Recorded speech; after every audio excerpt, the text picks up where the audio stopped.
नमस्कार बच्चों, alchemy online class में आपका स्वागत है। मैं आपकी अध्यापिका रूपल। बच्चों, जैसे हमने अपने तीसरे अध्याय में पढ़ा गोरैया का घर, एक पाठ हमारा समाप्त हुआ। आज हम अपनी नए पाठ की शुरुआत करेंगे। पाठ 4 को शुरुआत करने से पहले मैं आपको कुछ बताना चाहती हूँ। बच्चों, क्या आप जानते हैं कि पशु पक्षी कहाँ रहते हैं?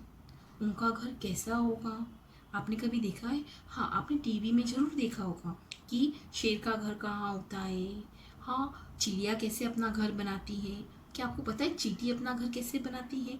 खरगोश कहाँ रहता है? बंदर कहाँ रहता है? हाथी कहाँ रहता है? तो बच्चों, आज हम अपनी इस पाठ में ये जो पाठ है वो है हमारी छोटी सी कविता। ये कविता महादेवी वर्मा ने लिखी है। महादेवी वर्मा एक बहुत अच्छी लेखिका है और उन्होंने बहुत अच्छी कविता लिखी है। इस कविता में उन्होंने चिड़िया रानी के बारे में बताया है। बया चिड़िया रानी, यानी एक चिड़िया कैसे अपना घर बनाती है, कैसे अपने बच्चों के लिए दाना लाती है, पानी लाती है। तो क्या हमारा कोई फ़र्ज़ नहीं है? हमारा फ़र्ज़ है कि हम भी चिड़िया की सुरक्षा करें, उसके लिए पानी दाना का बंदोबस्त करें ताकि वो अच्छे से अपना जीवन यापन कर सकें। तो आज हम अपनी इस छोटी सी कविता में कि चिड़िया रानी का घर और दूसरे और भी पशु पक्षियों के बारे में जानेंगे कि कैसे वो अपना घर बनाते हैं। तो चलते हैं हम हमारी। बच्चों, ये है खरगोश और ये है खरगोश का घर। बच्चों, चिड़िया या दूसरे पक्षी कहाँ रहते हैं? घोंसले में। तो ये है उनका घर।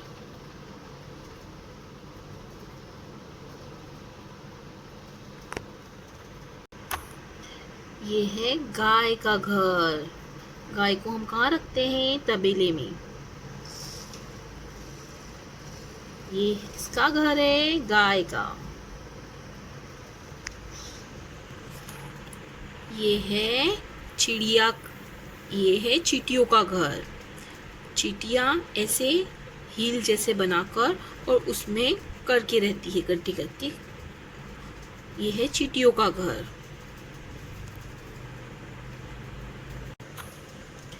डॉग को हम हिंदी में कहते हैं कुत्ता। ये कुत्ते को हम कैनाल बनाकर रखते हैं। ये कुत्ते का घर है।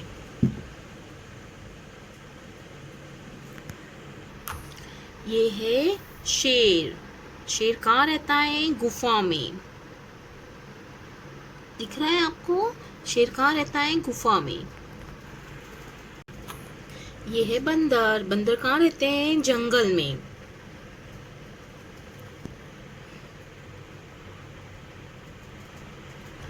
ये है घोड़ा। घोड़ा कहाँ रहता है? अस्तबल में।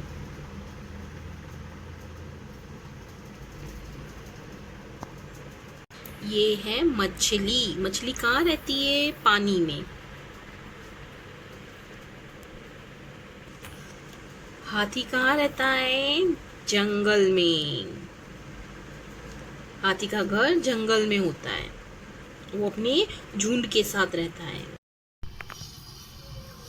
जुड़ो और समझाओ।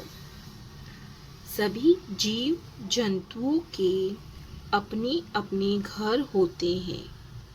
पहचानो किसका घर कौन सा है। बच्चों, जैसे मैंने आपको अभी कुछ चित्र दिखाए, साथ में पशु पक्षियों के, और दिखाया कि कैसे कौन कहाँ रहता है। तो अब आपको इसमें देखना है कि जो चित्र दिए हुए जैसे शेर, बंदर, चूहा, कुत्ता, ये कहाँ रहते हैं, उनको ढूंढना है और उनका घर कौन सा है उसका मिलान करना है, यानी जोड़ना है। आपको खुद पहचानना है और जोड़ना है।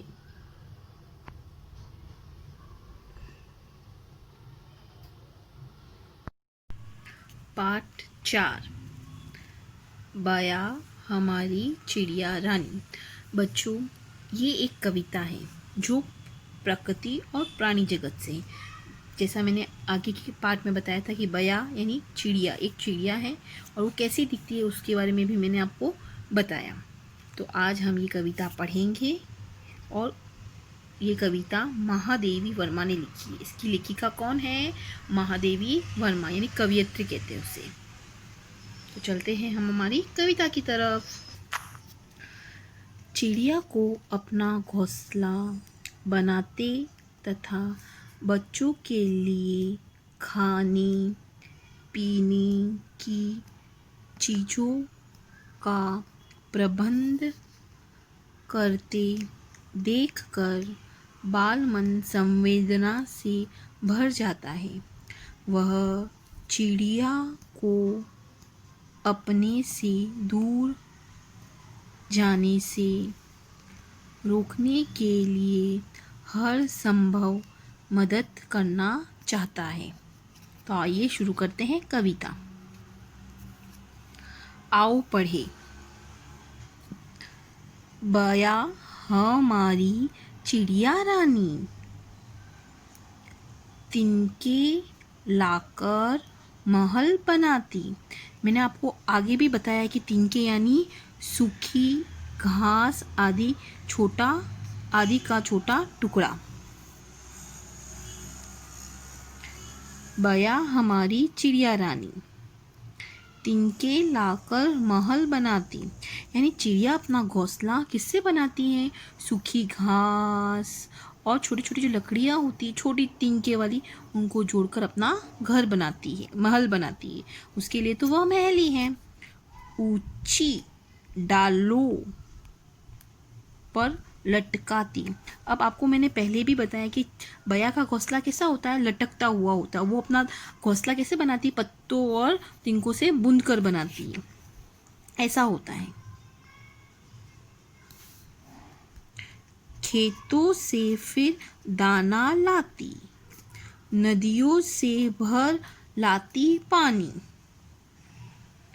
बच्चों, पहले हम इस पैराग्राफ को पढ़ेंगे। बया हमारी चिड़िया रानी, जो बया रानी है, जो बया चिड़िया रानी, वो अपना घर छोटे छोटे तिनकों से लाकर अपना महल बनाती हैं और ऊंची डाली पर लटकाती, और पेड़ की सबसे ऊंची डाली पर अपना घर बनाकर लटकाती हैं। खेतों से फिर दाना लाती, और वो खेत में जाकर अपने बच्चों के लिए दाना लाती है। और नदियों से भर लाती पानी, अपने बच्चों को पिलाने के लिए नदियों से पानी भर के लाती हैं। तो सोचो, एक चिड़िया अपने बच्चों का पालन पोषण करने के लिए कितनी मेहनत करती है। दाना लाती है, पानी लाती है, उनके लिए अच्छा सा घर बनाती है ताकि उनका घर कैसा लगे? सबसे सुंदर। दूसरा, तुझको दूर न जाने देंगे, दानों से आंगन भर देंगे और होज में भर देंगे हम मीठा मीठा पानी। अब देखो, पहली पंक्ति में हमको क्या बताया कि चिड़िया क्या करती है? जो बया रानी है, जो चिड़िया रानी है, वो अपने तिनकों से अपना घर बनाती है, ऊंची डाली पर खेतों में से दाना लाती है, नदियों से पानी लाती हैं। तो वहीं ये सारी चीज़ें जब छोटे छोटे बच्चे देखते हैं तो वो क्या कहते हैं कि तुझको दूर न जाने देंगे, हम तुझे दूर नहीं जाने देंगे, हम तुझे अपने पास ही रखेंगे, दानों से आंगन भर देंगे, यानी हम इतना दाना देंगे, हम चारों तरफ तेरे घर के जहाँ तुम्हारा घर है वहीं हमारे आंगन में दानों का एक कटोरा भरकर लगा देंगे और होज में भर देंगे पानी।